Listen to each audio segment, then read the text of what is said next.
Hello. I'm a nurse. I'm a neonatal intensive care nurse.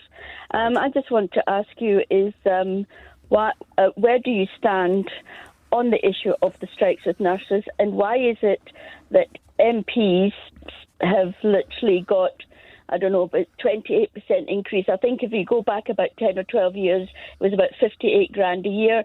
It's now at 80 odd grand a year, whereas the same time, I've only gone up about 2 or 3% in that same time frame. I've actually losing money.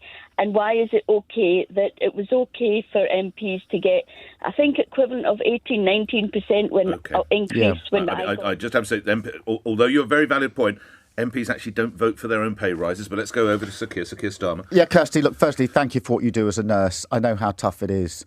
My wife works in the NHS, so this is a discussion we have pretty well every night. I do know how hard it is. And I want to see nurses paid well. Under the last Labour government, we had two things. We had fair pay for nurses and we didn't have strikes. And now here we are, a few days before Christmas, facing the possibility of a strike on Thursday. And, Kirsty, I want to see this resolved. I want to see the government 19%? around. I think 19% is more than can be afforded by the government. But I would get around the table and negotiate something that works for both sides, Kirsty. And I think that's what... I don't know, Kirsty, I mean, everybody I've spoken to in the NHS, and we've got a lot of people in our family and our friends who work in the NHS, nobody wants to take industrial action. Of course they don't.